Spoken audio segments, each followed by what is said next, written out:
Menantu greget. My Greget Husband. Author, Raffiansyah. Jangan lupa komen, like dan subscribe agar channel ini berkembang. Bab 16 Kalung. Pada saat ini, semua martabat, harga diri, dan kesombongannya telah hancur. Wajahnya memerah dan dia sekarang berlutut di hadapan orang yang paling dia remehkan. Jika dia tahu akan terjadi hal seperti ini, dia pasti tidak akan memprovokasi Yogi Chen. Namun sudah tidak ada gunanya menyesal sekarang. Ya, bagus. Yogi Chen tersenyum dan berkata, "Setiap kali kamu melihatku, panggil aku dengan sebutan itu, mengerti?" Dimengerti, kata Brenda Lee sambil mengangguk. Dan juga, setelah kamu keluar dari sini, tutup mulutmu soal identitasku. Aku tidak ingin Michelle Su mengetahuinya. Yogi menatapnya dan berkata, "Ingat, ingat, ingat." Brenda menatap Yogi dan berkata, "Ayah, jangan khawatir. Mengenai hal ini aku tidak akan mengatakannya kepada siapapun." Yogi Chen yang mengangguk puas, yang artinya mereka sudah boleh meninggalkan ruangan ini. Setelah semua orang meninggalkan kamar pribadi, Albert Zhao membungkuk ke arah Yogi dengan hormat. "Tuan muda, ini salahku, karena tidak mengajarnya dengan baik."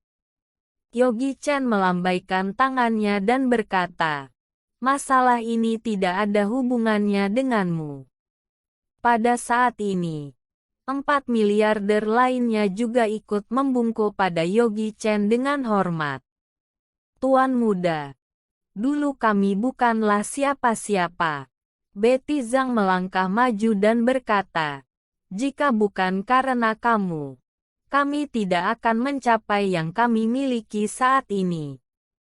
Kami telah menyiapkan sebuah hadiah sebagai ucapan terima kasih untukmu." Betty Zhang mengeluarkan sebuah kotak. 5 tahun sudah berlalu. Dia telah berubah dari seorang gadis yang membagi brosur di tepi jalan menjadi seorang presidir perusahaan kosmetik. Dan sekarang perusahaan kosmetiknya sudah sangat terkenal. Yogi Chen masih ingat dengan jelas awal pertemuan mereka berdua. Awalnya, Betty menemukan dompet Yogi dan menunggu di tempat sepanjang sore, hanya untuk mengembalikannya kepada Yogi.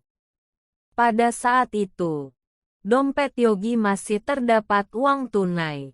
Bagi seorang pembagi brosur tentu saja uang itu sudah cukup banyak.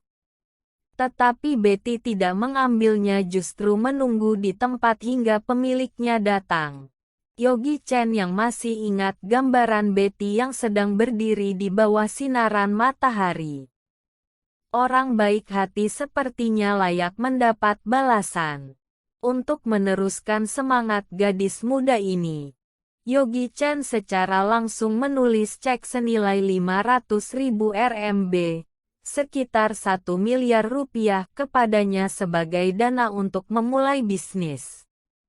Itu sudah kejadian 5 tahun yang lalu. Betty Zhang membuka kotak itu. Di dalamnya terdapat sepasang cincin dan gelang. Ini terbuat dari blue jade berkualitas tinggi. Yogi Chen sedikit terkejut saat melihat isi kotak tersebut. Melihat ekspresi wajah Yogi Chen, Jeffrey Liu tertawa dan berkata, "Kami tidak menghadiri acara pernikahan tuan muda. Jadi sepasang cincin dan gelang ini adalah hadiah pernikahan yang kami berikan kepada tuan muda. 1 untuk tuan muda dan 1-nya lagi untuk istrimu." Sepasang cincin dan gelang ini semuanya terbuat dari blue jade berkualitas tinggi. Semoga tuan muda menyukainya. Setelah Jeffrey Liu selesai berbicara, Alpinsi mengeluarkan sebuah kotak lagi, melangkah maju dan berkata, "Tuan muda, 3 hari kemudian adalah hari ulang tahunmu. Ini adalah hadiah ulang tahun yang kami siapkan untukmu."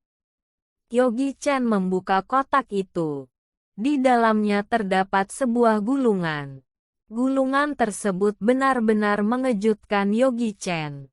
Ini lukisan dari Tang Bohu, pelukis terkenal China kuno, Spring Mountain Companion. Bukankah lukisan ini ada di museum? Bagaimana bisa ada di sini? Mereka tahu bahwa Tuan Muda sangat menyukai lukisan dari Tang Bohu. Ini adalah hadiah ulang tahun yang kami persiapkan untukmu. Jeffrey Liu terlihat jujur dan tersenyum. Mengenai lukisan Tang Bohu, pasti terdengar tidak asing bagi orang-orang. Tetapi bukankah lukisan Spring Mountain Companion terdengar asing?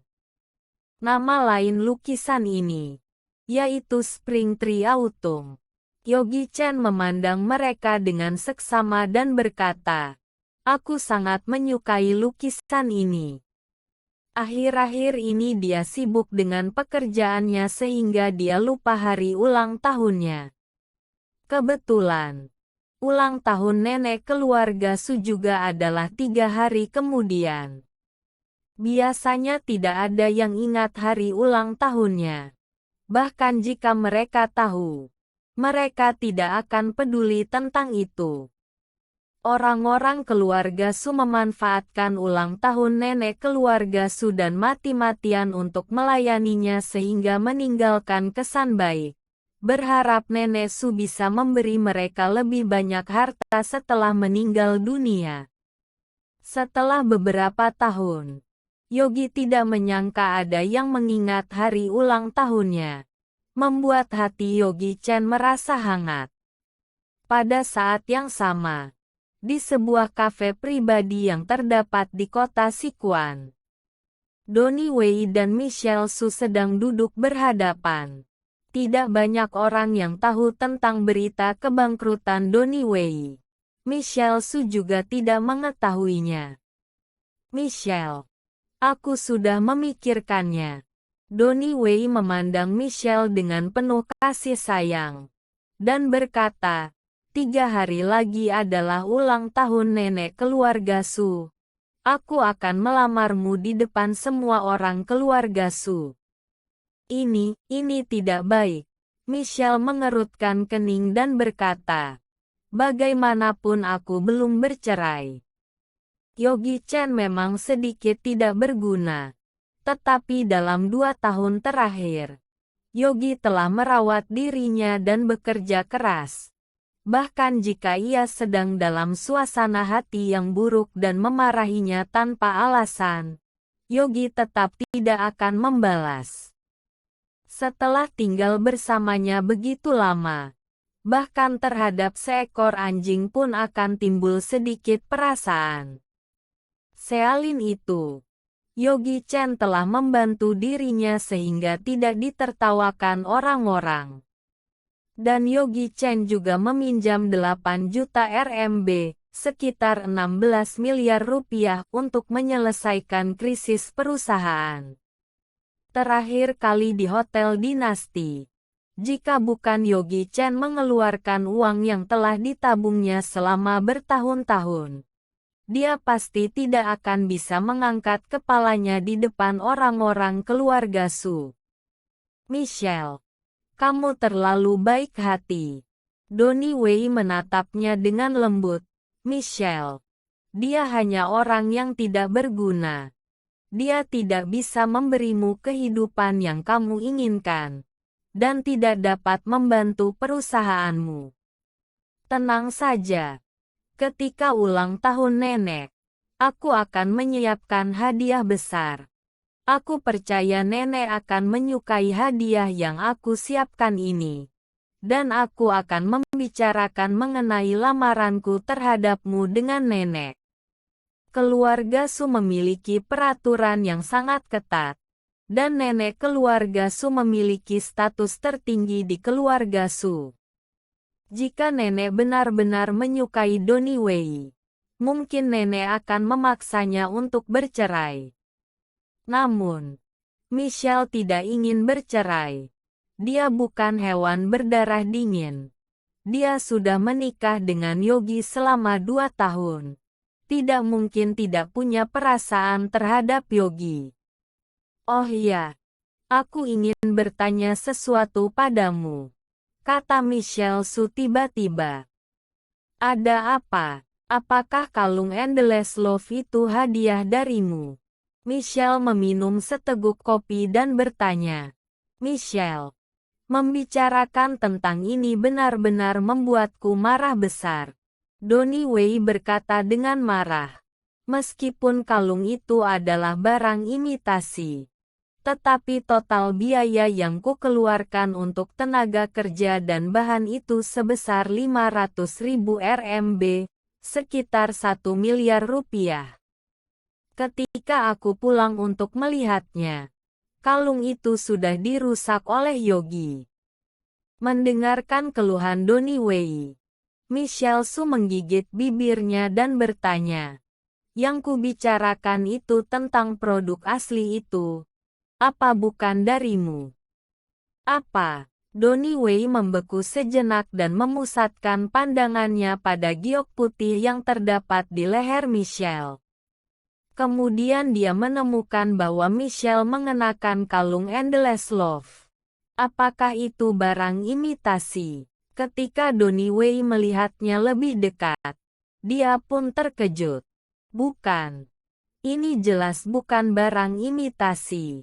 Ini produk asli. Perbandingan antara kalung imitasi yang dia beri dengan yang sedang Michelle pakai saat ini, seperti awan dengan lumpur. Michelle yang sedang memakai kalung Endless Love sekarang benar-benar cantik, membuat Donnie Wei tidak bisa menahan diri untuk menelan ludah. Begitu indah, tapi bukankah Michelle Su terlalu berani? Kalung ini senilai 20 juta dolar AS. Michelle memakainya dengan santai. Apa tidak takut dirampok? Apa bukan kamu yang memberiku? Michelle Su bertanya lagi. Dia tidak bisa memikirkan orang lain selain Donnie Wei yang akan memberi dirinya barang yang begitu berharga. Dia tahu bahwa meskipun ada banyak pria yang mengejar dirinya, dan pria-pria yang mengejarnya hampir semua merupakan orang kaya.